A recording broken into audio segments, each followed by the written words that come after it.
hammered the hood of a lonely highway patrol car as Officer Ray Holden yanked Alicia Monroe from her SUV and snapped cold steel around her wrists. Inside the station, Lieutenant Greg Mathers whispered about a secret transfer, sure they'd silenced another black woman. But Alicia, the FBI's most feared commander, had already set a federal strike team in motion every second of silence, tightening her trap. How will these officers react when the easy target they bullied turns out to be their judge and hunter? If this standoff grabs you, like and share to spread the shock. Let's dive into how that night changed everything. I remember that night like a photograph soaked in rain. Charlotte's outskirts were quiet, the way a hospital hallway is quiet. Everything muffled, everything bracing for bad news. The storm had been chasing my taillights for miles when I saw the black SUV ahead of me steady in the right lane wipers, whipping a rhythm against the windshield. Streetlights hung like tired moons over an empty stretch of asphalt. Then the sky opened wider and the road went glassy, reflecting red brake lights and the kind of darkness that makes you sit up straighter.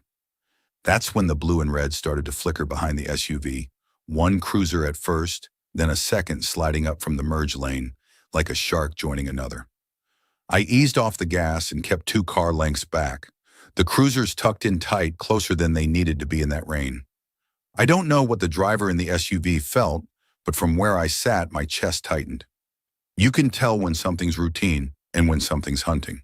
This was hunting. The lead cruiser jumped lanes and knifed forward.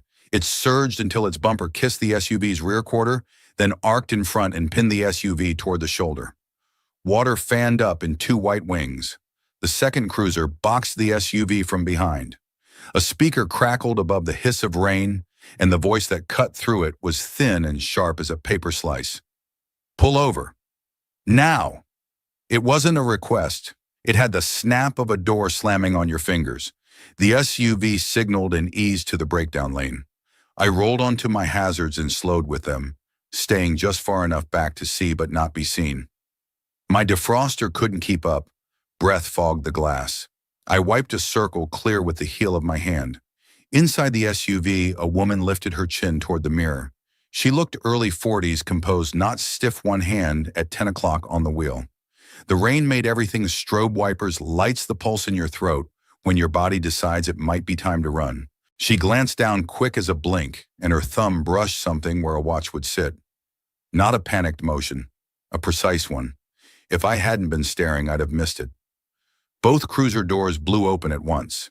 The first officer came out, hard, big shoulders, square jaw, that forward lean men use when they want you to feel smaller. Later I'd learn his name, Officer Ray Holden. The second officer, Mark Ellison, was slimmer, colder eyes like wet gravel. Holden's hand was already high on his flashlight, like it had something to prove. Ellison walked the way a man walks when he's decided he won't need to run.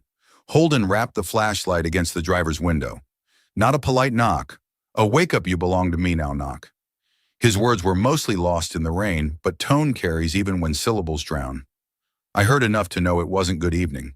The woman lowered her window 2 inches, just enough to be legal, and still have air between her and whatever tried to crawl in.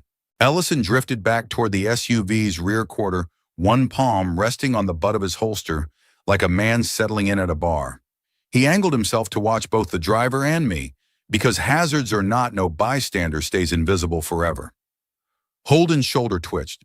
He said something that made the woman's jaw flex a tiny shift that would have disappeared on a sunny day. She answered with a sentence short enough to fit on a receipt. The rain drummed. My heater fan squealed.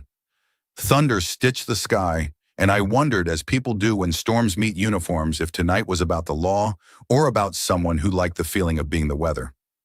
Holden bent closer. Last warning, his voice knifed through the downpour, clearer now because he wanted it heard. Step out of the car. The woman Alicia I'd learned breathed in through her nose, slow, and even the way you do when you're teaching your pulse a trick. Her eyes flicked to the side mirror, caught Ellison's reflection, traveled back to Holden's face. She reached again for her wrist, not to shield it, just a tap. If it was fear, it had discipline. I've seen traffic stops. We all have. Some feel like paperwork that happens outdoors. This wasn't paperwork. This had a hum to it, a low electrical sound under the rain. The cruiser's dash cams, if they were on, starred the scene with a sterile blue glow. The rest of the world had shrunk to one woman, two men, and a strip of highway that felt suddenly too narrow for what was trying to fit inside it. Holden tilted his head, that predatory angle men use when they want you to know they're losing patience and enjoying it. He said something about a taillight. I looked at the SUV's rear. The lenses threw rain like rubies. Maybe a flicker. Maybe not. In weather like that, everything flickers. Alicia spoke again, steady. If words have temperature, hers were cool. She kept both hands, high fingers, open palms, catching the blue. Am I being detained, officer? I couldn't hear the exact phrasing through the rain, but the shape of it was there. The right shape, the kind that reminds two men in uniforms. There's a rule book somewhere in the building. Ellison's mouth twitched, not exactly a smile, not exactly not. He shifted his weight and looked down the highway as if an audience might be arriving. But it was just me and night, and the storm getting heavier by the second. Holden's voice snapped again, harder this time, aimed like a fist. Pull over was not a conversation. Step out now. He rapped the window again, flashlight booming the glass like a judge's gavel in a bad courtroom drama. It wasn't about a taillight anymore. Maybe it never was. There's a feeling you get when a thing tips from tense to dangerous. It's not loud. It's a click inside your ribs. I felt it when Alicia finally unlatched her belt. She didn't slump. She didn't hurry. She placed the SUV in park, shifted her shoulders, and lifted her chin like she was remembering where a crown had once rested. Her fingers brushed her wrist one more time tap, and she cracked the door. Rain exploded into the cabin, riding the light in like smoke. Holden stepped back half a foot surprised, then recovered and squared himself so the night would know his shape. Ellison adjusted his stance to cover angles that didn't need covering. Predator choreography. The woman swung her legs out, kept her hands where anyone with a pulse could see them, and stood. She was taller than I expected. Not tall like a threat. Tall like a decision. The rain should have made her flinch. It didn't. She blinked water from her eyelashes and met Holden's stare the way you meet a locked door you already have the key for. Some nights you can read people's purposes on their faces the way you read a sign. Holden said, make her small. Ellison said, make her quiet. The woman said, count. I don't know when I realized I was holding my breath. Probably when Holden's jaw tightened and his hand twitched toward the cuffs on his belt, not to use them yet, just to let their weight speak. The highway hissed. Somewhere a truck moaned down an exit ramp. My hazard lights ticked like a nervous metronome. Alicia kept her voice level. Whatever she said was short again, another sentence with edges. She angled her body so the door was between her and the wind, between her and the men, a small piece of cover made of steel and patience. Her left wrist glinted just a flash, and I thought without knowing why that something somewhere had just been set in motion. Holden leaned in close enough to smell rain off her collar.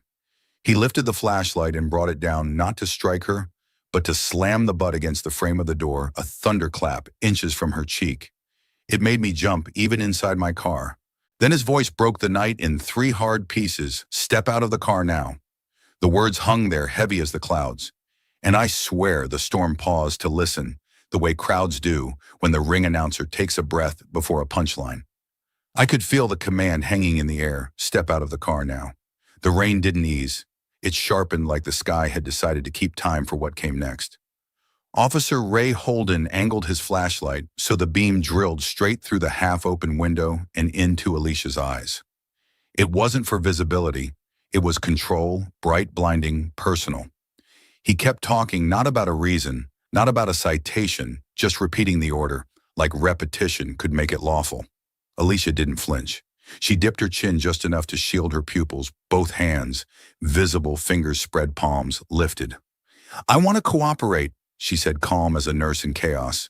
On what grounds are you ordering me out of the vehicle? The rain swallowed parts of her words, but the shape of them carried measured, careful, utterly unafraid to be precise.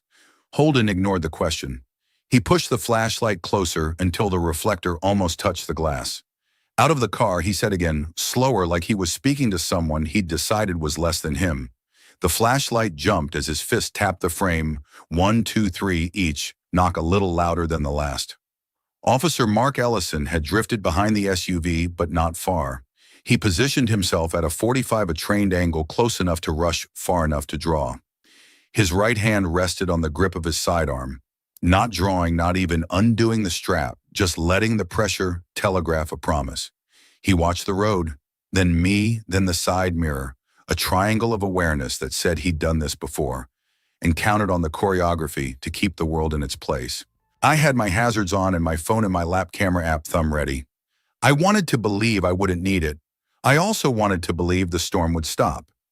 Some nights your wants mean nothing. Holden leaned in, let the rain pool on his jacket and drip off his chin. People like you think you're above the law, he said. It wasn't shouted. It didn't need to be. The contempt did the heavy lifting a weight that filled the space between the syllables. I felt heat flash up my neck even from the next lane. Alicia's jaw set. Her eyes moved, not darting, just registering Holden's face. Ellison's stance, the way the shoulder mics on their uniforms, sat crooked from the downpour. She lowered the window another half-inch and kept her voice steady. Am I being detained, officer? 6 words. Clean, exact. The kind of sentence that puts railings around a cliff. Holden laughed, once short and joyless.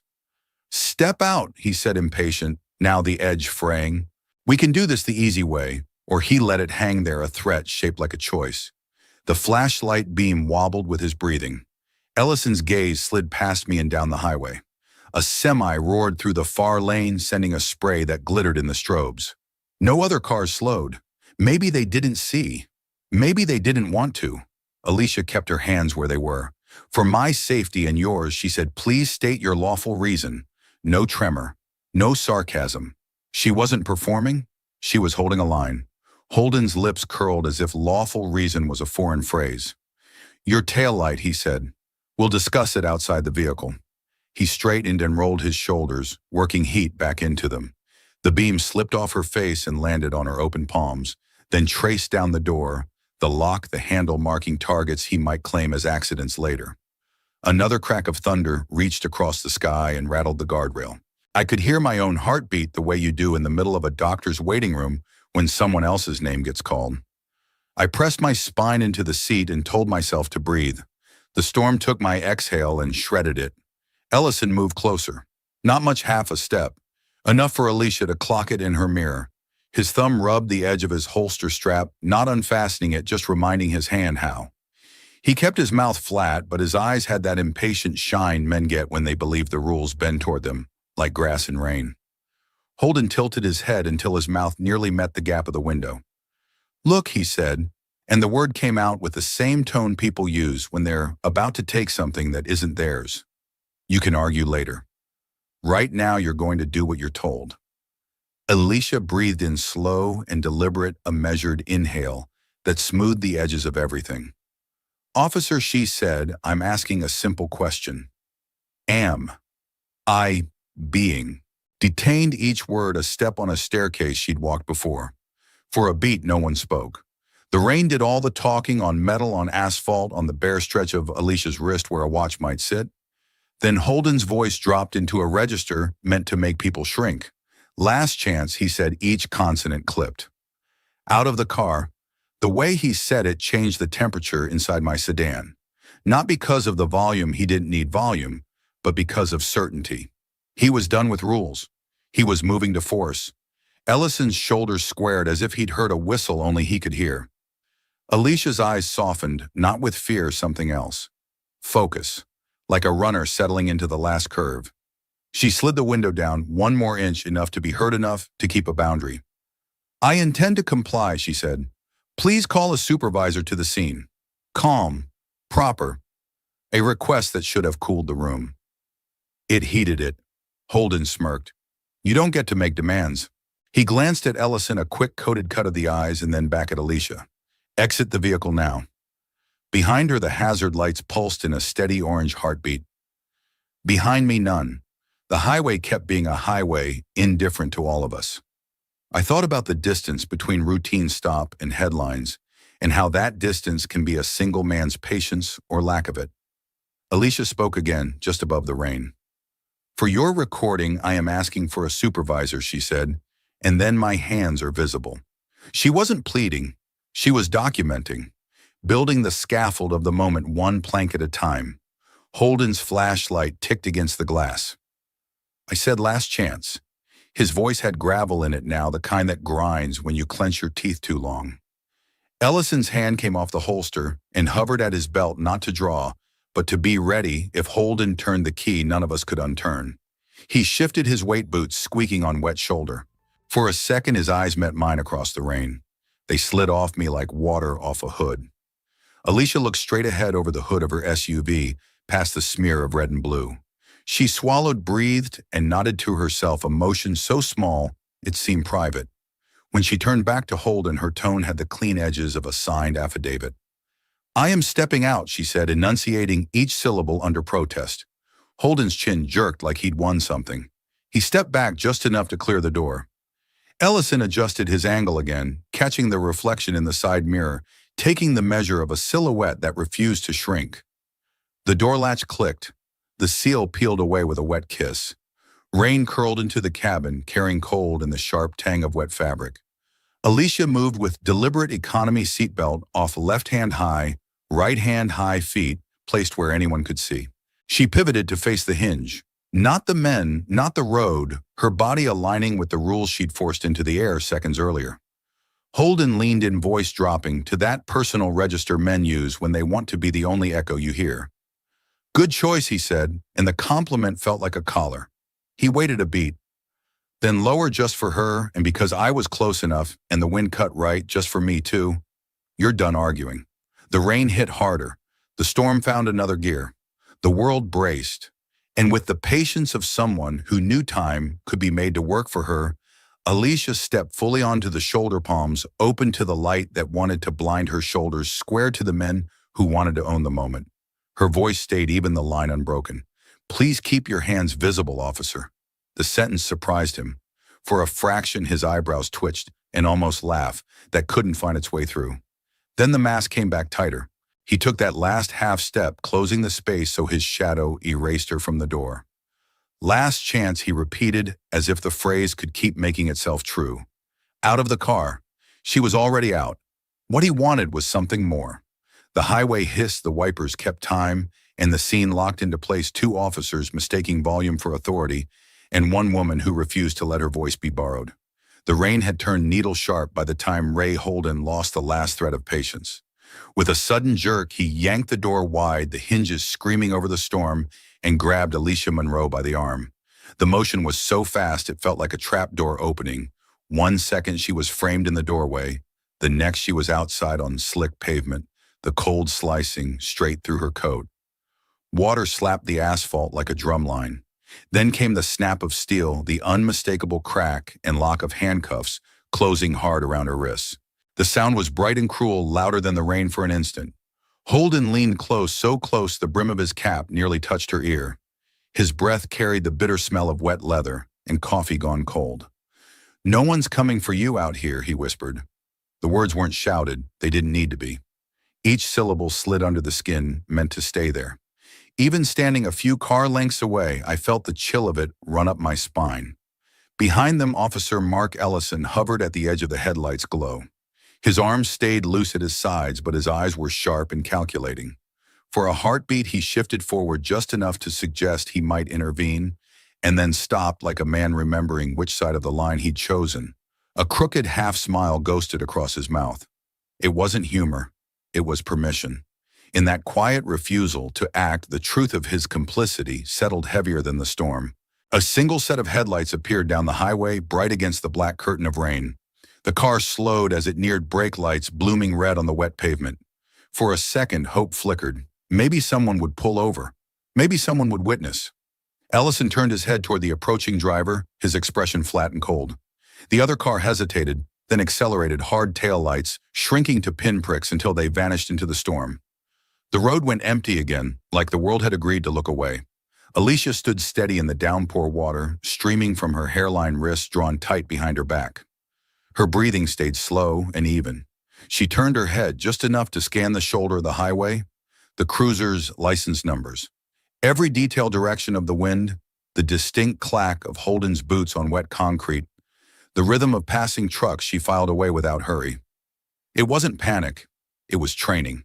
Years of field work in counterterrorism had taught her that memory is a weapon, and tonight she was already loading it. The rain wasn't the only thing inside her head. A flash of memory crossed her face like lightning, another dark night. Years ago, a warehouse sting that went sideways, the sudden gunfire, the partner she'd pulled to safety by inches. She heard again the words of the mentor who drilled patience into her bones. Patience wins wars. That mantra settled her heartbeat now. She let the storm wash the rest of the world away until only purpose remained. Holden tightened his grip on her elbow and turned her toward the waiting cruiser. Water splashed around their ankles. "Move," he said, his voice low but edged like a blade. He gave the cuffs an extra twist, unnecessary, purely for message. Alicia took one deliberate step and then another, her shoulders square despite the steel biting her wrists. She didn't fight him. She didn't plead. Every measured pace was its own quiet defiance. Ellison fell in behind them, the rain shining on the black polymer of his holster. He kept just close enough for his presence to feel like a wall. The silence between the three of them grew heavier than the thunder. From where I watched, the scene felt suspended. Two men cloaked in authority and one woman walking as if she carried a plan no one else could see. At the rear of the cruiser, Holden paused. For a heartbeat, he seemed to wait for something, a slip of fear, a break in her posture. None came. Only the steady rise and fall of Alicia's breath. A streetlight flickered overhead and caught her eyes for an instant. What I saw there wasn't resignation. It was calculation, a brightness that didn't belong to someone beaten. That light in her gaze cut through the storm stronger than any siren. It was the look of a hunter letting the trap close a little tighter, certain of what would happen next. In that moment, I understood Alicia Monroe was no easy target. She was the quiet center of a storm she'd already chosen to win. The police station looked like it had been forgotten by time and remembered only by storms. The walls sweated a faint smell of bleach and damp concrete. Overhead, a single yellow bulb flickered in fits, buzzing the way an old refrigerator does when it's about to die. Water dripped somewhere in the hall, each drop loud enough to mark the seconds. They led Alicia Monroe down a narrow corridor that smelled of rust and cold coffee and into a windowless room with paint the color of bruises. Two metal chairs faced each other across a scarred table. The air held that mix of disinfectant and mildew you can taste if you breathe too deeply. Officer Ray Holden unlocked the cuffs just long enough to shove Alicia into the chair, then clicked them back on with deliberate force. He stood behind her shoulder like a guard dog that had learned only one trick. Mark Ellison took up a silent post at the wall. Arms folded, his shadow bent by the flicker of the light. The door opened with a long metallic groan, and a different presence filled the room. Lieutenant Greg Mathers didn't rush. He let the silence stretch until it was a kind of announcement. Bald head gleaming under the sickly bulb-heavy frame, wrapped in a dark overcoat, he walked in as though the floor belonged to him. He didn't introduce himself. He simply set a folder on the table, squared its corners, and fixed Alicia with an expression that combined boredom and challenge.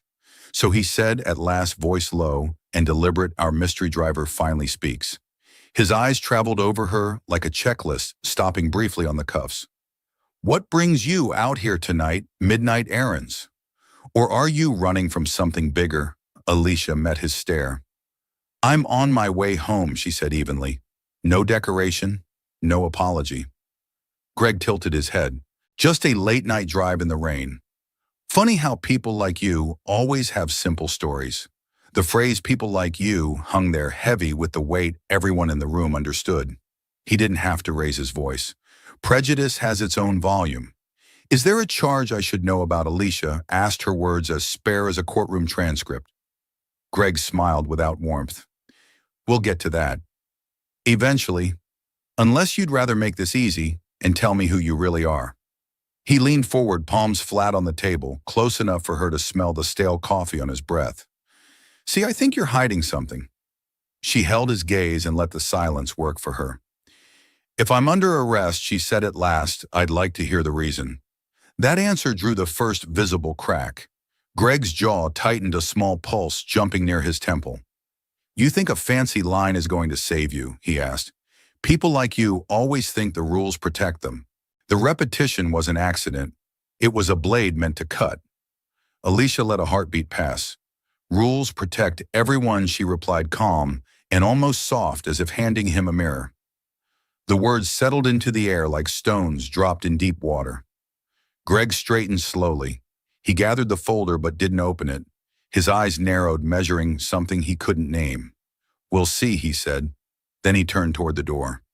At the threshold, he paused just long enough to drop his voice into a private register, meant only for Ray and Mark. "Keep her quiet until the transfer." The door closed with a click that sounded final. Inside the room, the silence grew teeth. Holden shifted his weight and glanced at Ellison, who stayed expressionless, but his knuckles whitened where they gripped his own elbows. Alicia sat perfectly still, head slightly bowed, as if listening to the rain still hammering the roof. But behind her steady eyes, gears were turning. The word transfer wasn't casual. In her world, it was a red flare, exactly the kind of term she'd heard when trafficking routes were about to move drugs, money or people. Her FBI training lined up the pieces without hurry. The remote highway stopped the dead cameras she'd noticed on the way, and the strange confidence in Greg's posture. It added up to something bigger than a single bad arrest. She slowed her breathing and replayed the lieutenant's exact inflection. "Keep her quiet until the transfer." That wasn't about paperwork. That was about cargo, about silence bought by fear. Across the table, Holden adjusted his stance like a man bracing for a longer night. Ellison looked toward the door but didn't move. In the flickering light, Alicia's face revealed nothing.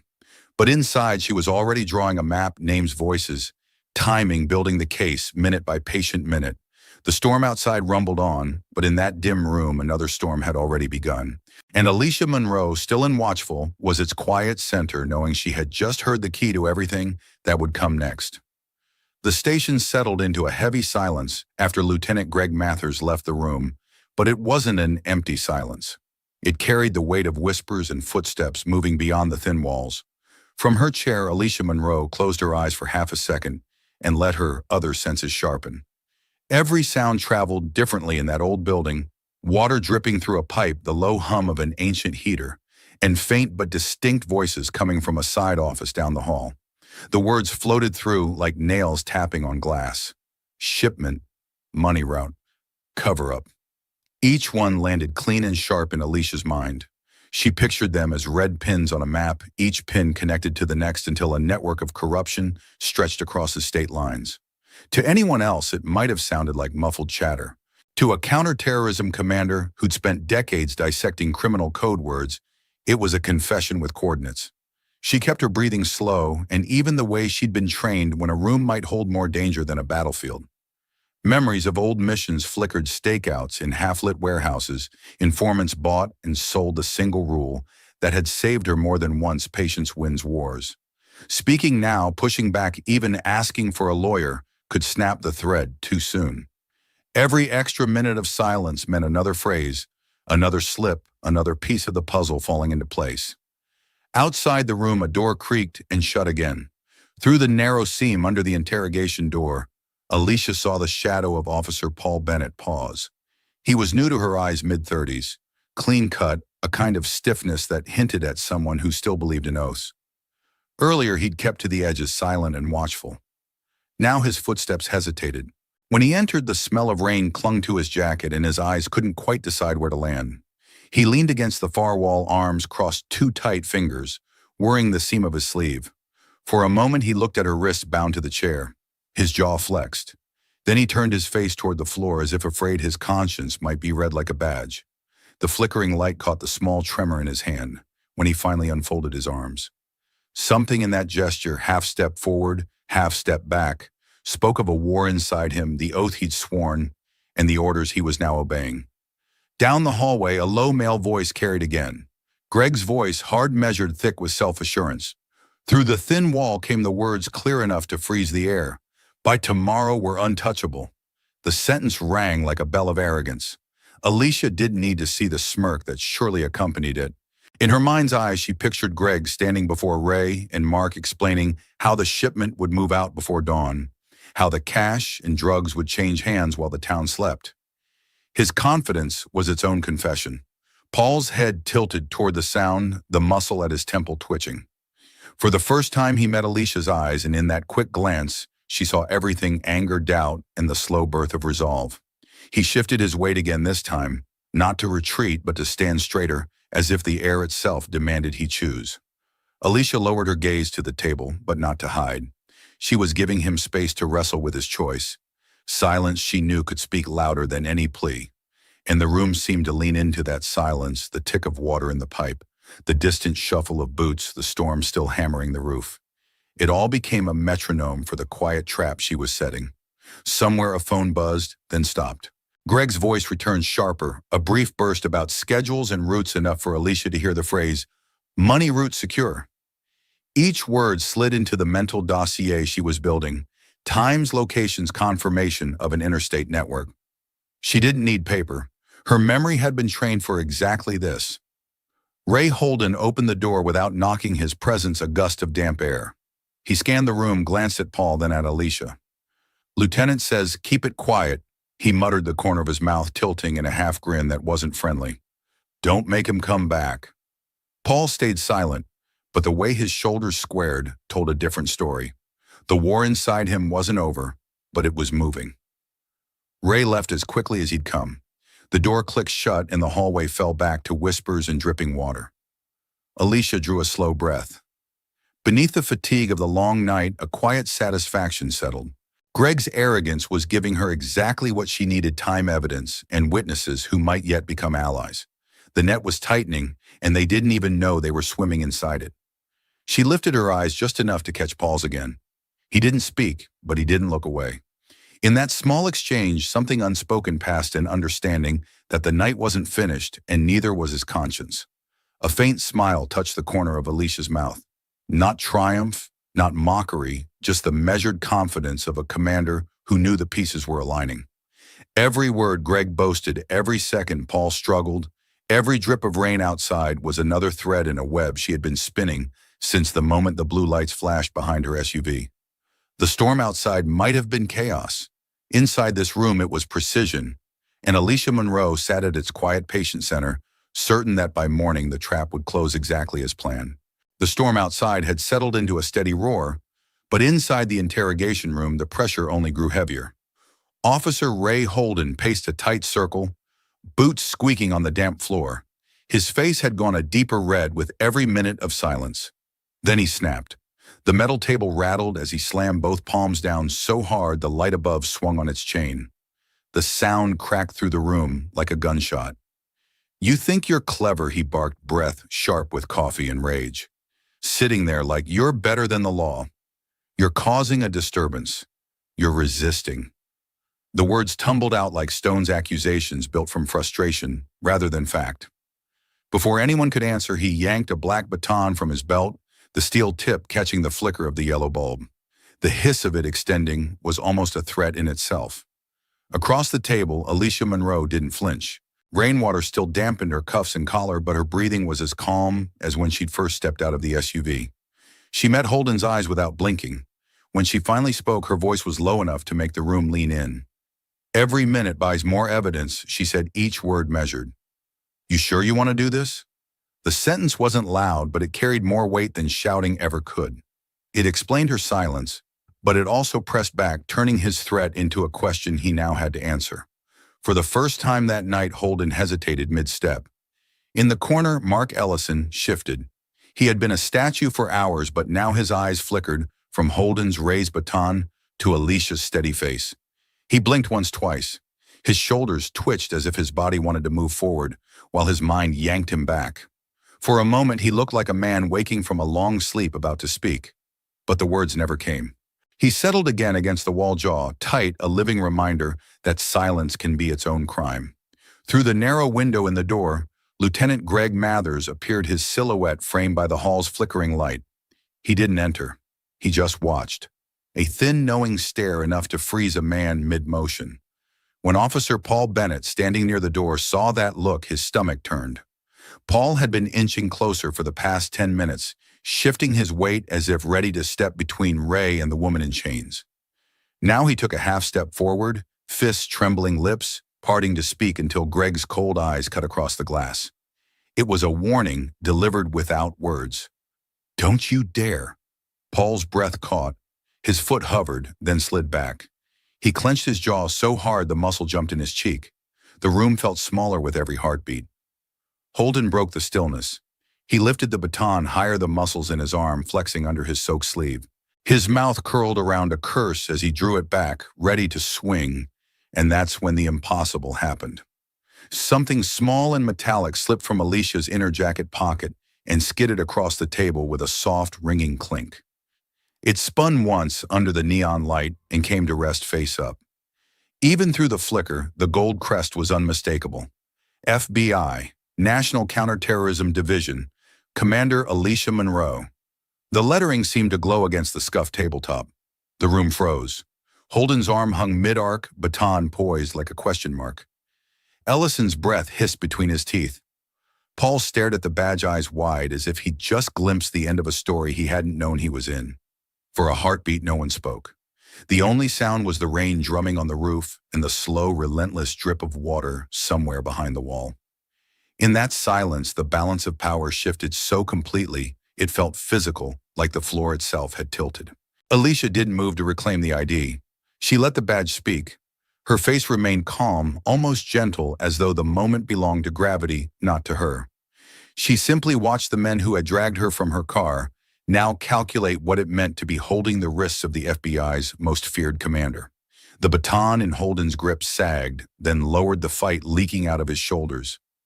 Ellison swallowed hard, his eyes darting from the badge to Greg's shadow behind the glass. Paul took a long breath and stepped forward at last, no longer trembling, but steady, his choice finally made. Outside, thunder rolled across the city like a slow verdict. Inside, no one dared to break the silence that Alicia Monroe had owned all along. The night's balance had turned, and every man in that room knew it. I've seen rooms go quiet before, but never like this. The badge lay on the table, catching the sickly yellow light, and for a second, even the storm outside seemed to hold its breath. Mark Ellison was the first to move. He stepped in like a man approaching, a live wire, fingers hovering before he finally picked the ID up.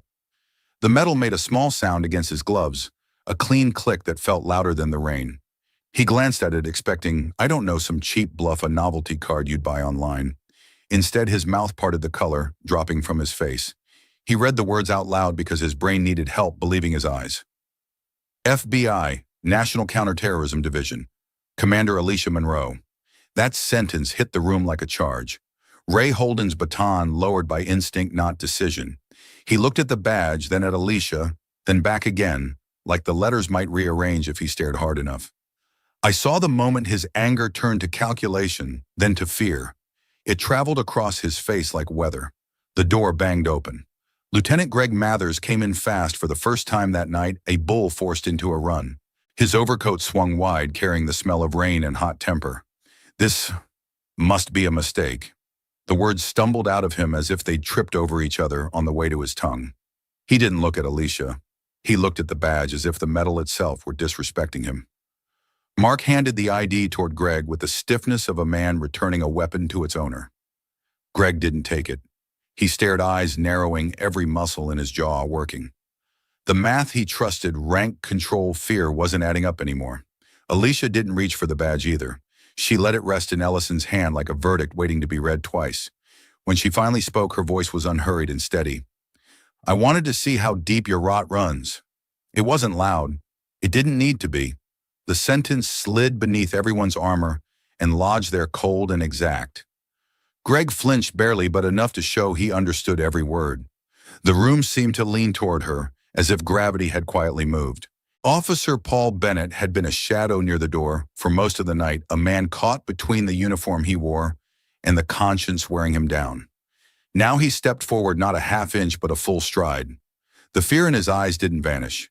It changed shape, turned into something with a spine. He looked at Alicia and she looked back. No nod, no signal, just a line of understanding drawn between them. Greg found his voice again, but it came out smaller. If you're... He cleared his throat. If you're with the Bureau, you would have identified yourself immediately. He tried to make it a rule broken instead of a truth revealed.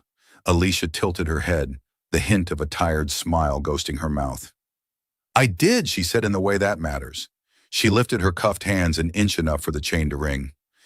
You gave me what I came for. Holden swallowed a dry sound in a wet room.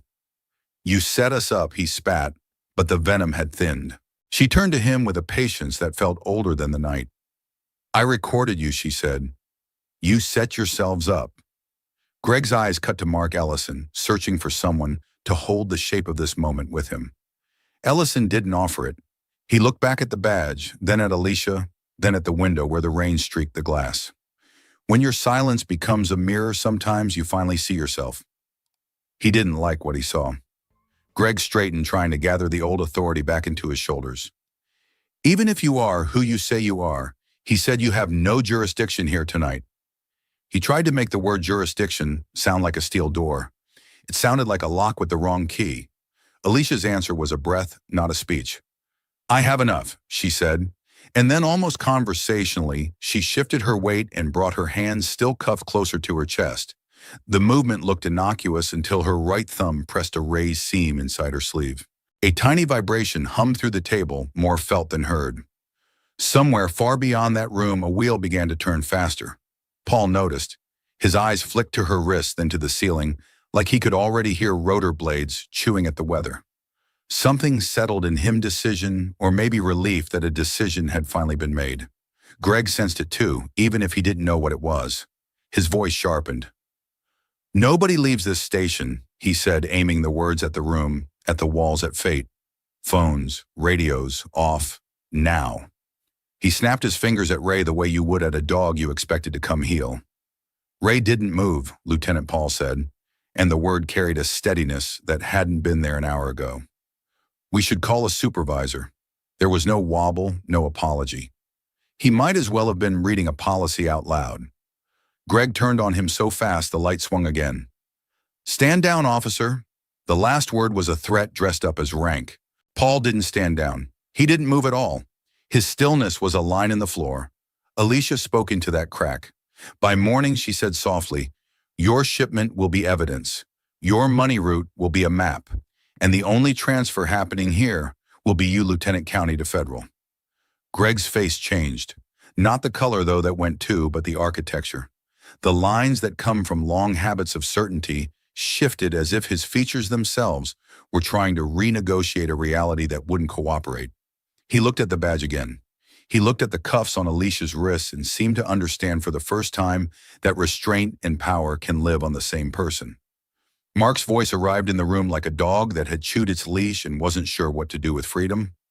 Lieutenant, he said, quiet, we should. Greg cut him off with a palm and a glare.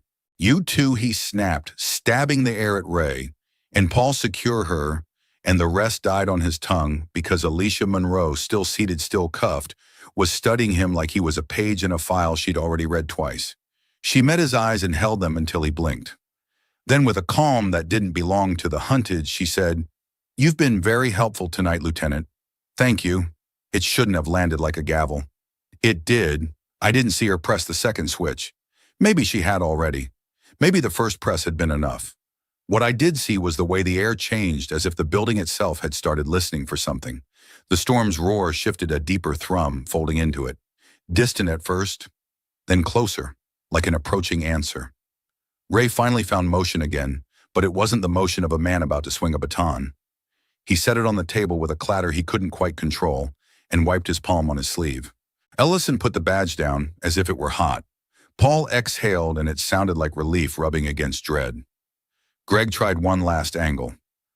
If you're a bureau, he said, forcing a smile that had no muscle behind it, we can make arrangements. Professional courtesy. He spread his hands, generous with someone else's future. Alicia's expression didn't move. Professional courtesy, she said, is why I'm still sitting here. It ends now. Outside, thunder rolled hard enough to rattle the bulbs. Inside, a new sound threaded the room, subtle at first, then undeniable. Tires on wet pavement. Doors, boots. Voices layered with command instead of ego. The whole building seemed to inhale. Alicia looked to Paul. No words. He gave the smallest nod a man can give and still mean it. The fear in him hadn't gone away. It had simply chosen a side. For anyone who still wondered why she'd stayed silent, why she'd endured the cuffs and the threats, the answer stood there in front of us. The trap had needed time to close. And now, with the badge glinting like a seal and the night filling with the sound of an arrival, you could feel the shift under your shoes, the ground releveling. Greg heard it too. He turned toward the door as if he might hold it shut by will alone. Alicia didn't look away from him. She kept her gaze locked, a calm witness to the end of a story he thought he was writing.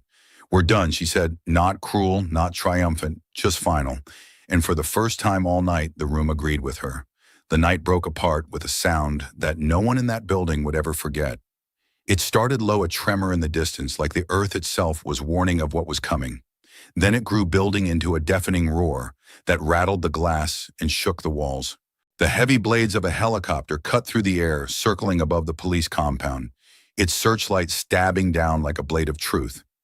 Engines rumbled close behind armored trucks, rolling in tires, grinding gravel, the weight of the federal government pressing down on a place that had long hidden in shadows. Inside, every man in uniform froze. Papers rustled, radios cracked. Even the fluorescent lights seemed to flicker, as if they understood what was about to happen. The sound wasn't just noise, it was authority, raw and unrelenting. It was the sound of power arriving, and no one could ignore it. Then the crash. The front gate burst open with a metallic scream, hinges giving way under the force of a battering ram. The doors that had once symbolized security now became nothing more than shattered barriers. Voices followed, sharp and commanding, short, precise orders, barked through radios and megaphones, cutting through the confusion with military precision. "Move in, sweep left, secure every room." The FBI SWAT team flooded inside. Black uniforms blurred with movement weapons, drawn flashlights piercing the darkness like relentless eyes. The rhythm of their boots pounded against the tile floors, each step a countdown for the men inside who knew their time was up. The beams of light danced over walls, over desks, over terrified faces. No corner was spared, no secret could hide. Greg was the first to fall. He had always imagined himself untouchable, the king of a fortress no one dared to question. But now, with a half-dozen rifles aimed at his chest, he was nothing more than a man caught in his own lies. His hands shook as he raised them, slowly, defiance drained away by the sheer weight of the moment. The command was clear, barked from behind the shield of authority. "On your knees, hands behind your head." He obeyed. There was no fight left in him. Ray tried to run. For a brief second, his body lunged toward the back corridor, a desperate attempt to escape the inevitable. But the light was faster. The agents were faster. A shout rang out. "Stop!" And within moments he was tackled, slammed against the wall, his face pressed to cold concrete. The fight bled out of him in a grunt of pain as the cuffs clicked shut. And then there was Mark. His eyes darted across the room, searching for an ally, for an exit, for any sign that this nightmare wasn't real. But the walls were closing in, and when the agents closed around him, he collapsed into compliance. No words, no excuses, just silence as the cuffs locked and the truth settled on his shoulders like chains. The room itself became a crime scene in motion. Laptops snapped shut and were bagged, cell phones sealed in evidence containers. File cabinets were ripped open, folders stacked and carried out in boxes marked with bold black lettering, "Property of the United States government." What had once been tools of corruption now turned into evidence, silent witnesses ready to speak in court. At the center of it all stood Alicia. She didn't raise her voice because she didn't need to. Every command that left her lips carried the weight of certainty, the clarity of a leader who had waited too long for this moment. "Secure the evidence. Detain all suspects." Her words cut clean through the noise, each syllable leaving no room for doubt. Agents moved the instant she spoke, like chess pieces sliding into place. There was no hesitation, no wasted motion. Alicia's presence was a storm in itself, controlled, precise, unshakable. And then, almost quietly, Paul stepped forward. For years, he had lived in the shadow of corruption, pulled between loyalty and truth. But in that moment, something in him shifted entirely. He picked up a folder left on the desk, evidence too crucial to ignore, and handed it directly to the federal agents. His eyes met Alicia's, not pleading, not fearful, but steady. She gave him a single nod. No words, just acknowledgement. In that nod was recognition of a man who had chosen the harder road, who had traded silence for integrity. For the first time, Paul wasn't just another officer tangled in the mess. He was a symbol of what law enforcement could still stand for. The raid thundered on around them. Radios crackled. Agents escorted the handcuffed men out through the shattered doors. Helicopter blades roared overhead, drowning out the last protests of those who had built their empire on deceit. The compound that once belonged to them was now under federal control, its secrets exposed to the night air. Paul stood in the middle of it, all breathing hard but lighter than he had in years. He had seen the darkness fall. He had felt the weight of corruption pressing down on his soul. But now watching Alicia take command, hearing the agents call in, all clear, he knew the tide had finally turned. Outside, the storm raged on, rain slashing sideways in sheets. But for Paul, the noise no longer carried fear. It carried promise, a cleansing, the sound of a city finally shaking off the rot that had poisoned it for too long. And though the night was violent, though it rang with sirens and shouts, there was hope threaded through every echo, because justice had walked through the door. And this time it hadn't knocked, it had torn the door from its hinges and claimed the truth for everyone to see. I felt it before I heard it. The building changed its breathing. Then the sound came, whole rotors chewing the storm engines, idling low, and heavy radios crackling with voices that didn't bluff. Headlights swept across the frosted glass, and the old station seemed to shudder like a house that finally realizes the fire's on its roof. The first bang wasn't a knock. The second took the hinge's memory. The door blew inward, and the hallway filled with black uniforms and bright letters FBI. A stacked line of SWAT moved like a single body visor, down muzzles, low lights painting clean circles that cut through the yellow haze. Commands snapped tight and short, each one landing with the weight of a signed warrant. Federal agents, keep your hands visible, on your knees, do not move. In our room, Ray Holden jerked toward his baton, out of reflex, too slow. 2 agents were on him, and a breath arm's pinned cheek pressed to the table he'd been slamming all night. Mark Ellison tried to step back into the wall and found only handcuffs waiting for his wrists. The sound of the ratchet carried a finality the rain never had. Lieutenant Greg Mathers froze halfway to the door, eyes blown wide at the wave he couldn't outshout. An agent took his forearm and turned him neatly, a professional correction to a lifetime of swagger. The corridor bloomed with controlled chaos, gloves flipping open binders, cameras photographing the room, a tech kneeling by a power strip to secure every plug. Bag the desktops. Pull the drives, a voice called, and the answer came back before the syllables landed. Phones were collected and dropped into signal block bags with soft thunks. A rolling case thudded open. Evidence seals peeled with that zip you never forget. Through all of it, Alicia Monroe stood as if she'd been here all night by choice. The cuffs came off her first. The agent who did it nodded like a soldier saluting a higher flag. Alicia rolled her wrists once to bring blood back to her hands and stepped forward without a stumble. Her voice didn't need volume. It needed edges, and it had them. Secure the evidence.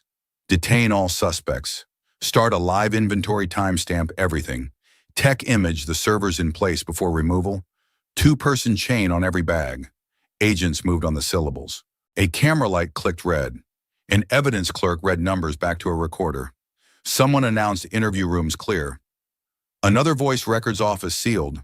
The hallways that had smelled like damp and bleach now smelled like wet nylon and purpose. Greg found a word and tried to make it law.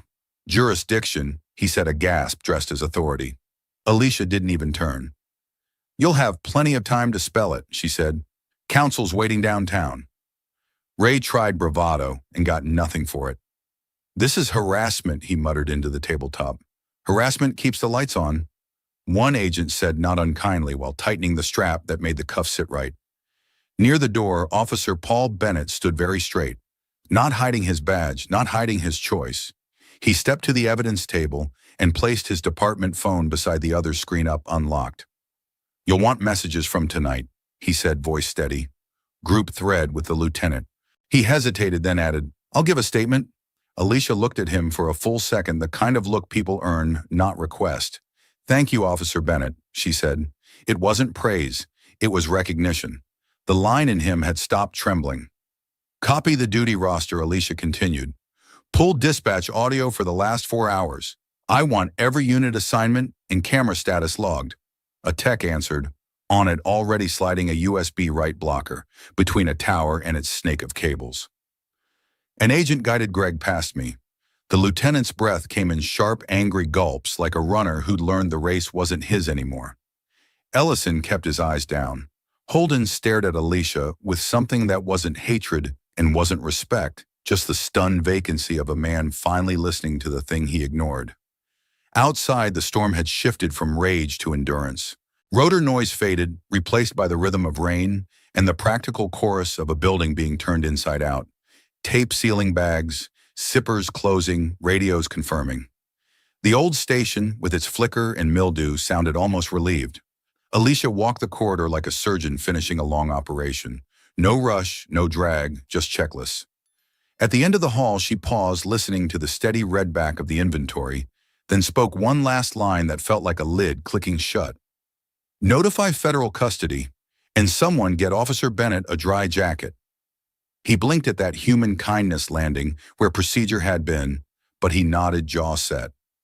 By the time they led Greg, Ray, and Mark past the booking desk, the night had a new shape. The predators were in plastic cuffs, the evidence wore numbered stickers, and the storm inside and out belonged to Commander Alicia Monroe. The storm finally broke into a steady drizzle by the time everyone moved to the booking floor. Floodlights hummed outside, throwing long silver stripes across the cracked tiles. Alicia Monroe stood in the center of the room, wrist-free now, the quiet axis of everything that was unfolding. Around her, federal agents carried sealed evidence bags past a long table crowded with laptops and recorders. One agent approached carrying a small black case, the device Alicia had hidden beneath her dashboard hours earlier. He set it down, clicked the latches, and pressed play. A soft hiss filled the air, followed by voices so sharp and familiar, it felt as though the walls themselves had turned witness. Greg Mathers's words came first, unmistakable. Keep her quiet until the transfer. Then Ray Holden's gruff reply, no one's coming for you out here. And finally, the string of planning that had been only hints until now. Shipment by dawn, money route secure, nobody above us. Each phrase landed like a hammer. Nobody in the room could pretend they hadn't heard. Greg stood rigid at the end of the table, face pale under the fluorescent light. He opened his mouth once, closed it. The evidence didn't leave room for the usual dance of denials. His shoulders sagged as if the floor beneath him had tilted. Ray Holden stared down at his boots, every line of defiance drained from him. Mark Ellison barely breathed the playback of his own slurs, playing back like a public verdict. Each ugly word now a piece of evidence that would follow him into every courtroom and headline. Alicia watched without triumph. She simply waited while the recording played to the end, every second tightening a case she'd been building since the first flash of blue lights. When the last syllable faded, the only sound was the slow drip of rain from coats and gear. An FBI supervisor stepped forward to log the recording, but Officer Paul Bennett spoke before he could. His voice carried a tremor at first, then gathered steadiness. I'll testify, he said, looking directly at Alicia, then at the federal agent. Everything I saw, everything I heard tonight, I'll swear to it. And when this is over, I want to work on real reform inside this department. We can't keep doing this. It wasn't a grand speech. It didn't need to be. The room recognized the weight of a man crossing from silence to courage. One of the agents nodded, jotting his name as a primary witness. Greg tried again, voice thin.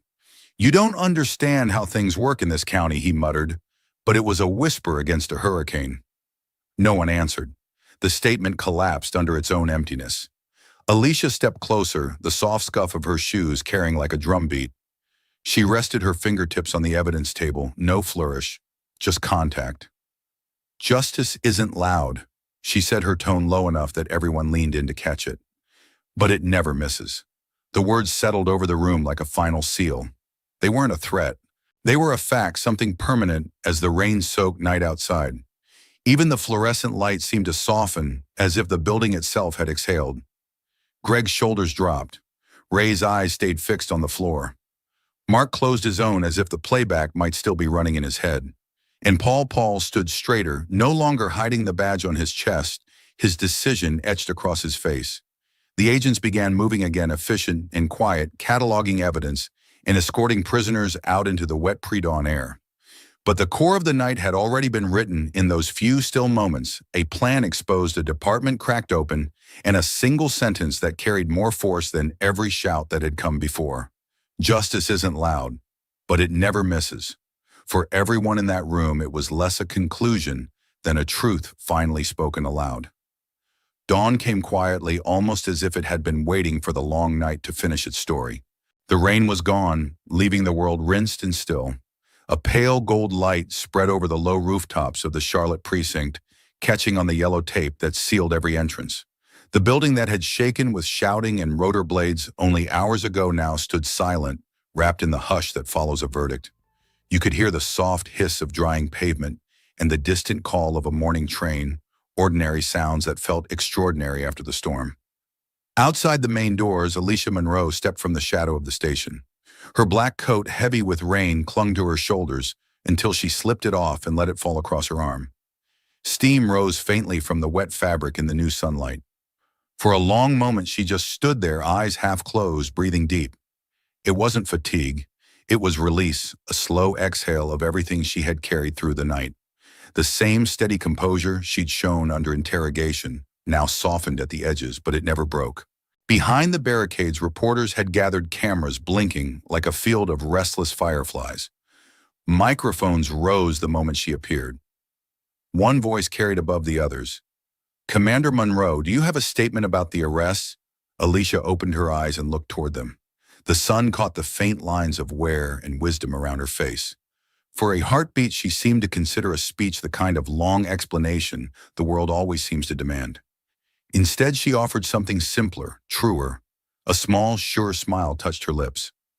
"Justice isn't loud," she said, her voice carrying without force, "but it never misses." The words hung in the bright air, more powerful for their quiet. Even the camera shutters slowed, as if they too understood there was nothing more to add. Federal agents moved in measured silence behind her, cataloging the last pieces of evidence, guiding the prisoners toward waiting vans. The clink of chains and the soft rip of evidence tape were the only punctuation to her sentence.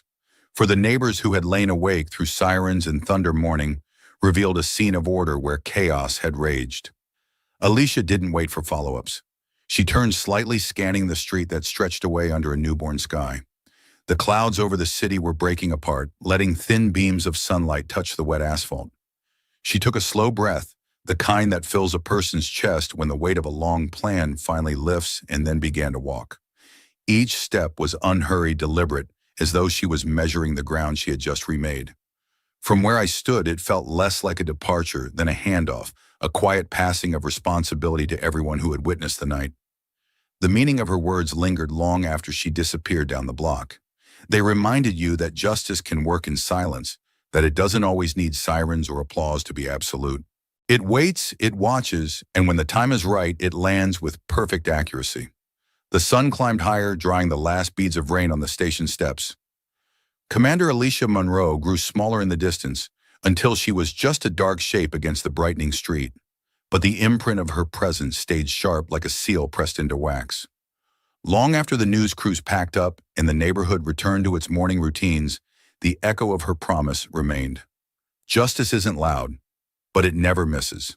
That morning in Charlotte, it felt less like a quote and more like a truth set loose in the world, one that would keep traveling quiet and unstoppable long after she turned the corner and vanished into the light. Thank you for staying with this story until the very end. Tonight we witnessed how quiet courage and steady patience can outlast fear and corruption. Commander Alicia Monroe showed us that justice doesn't always roar. It waits, it listens, and when the time is right, it never misses. If this journey moved you, please like the video and share it with friends or family who believe in fairness and truth. And don't forget to subscribe to Mr. Mac's Stories for more powerful, real-life inspired stories that stand for justice and human dignity. Your support means everything to us.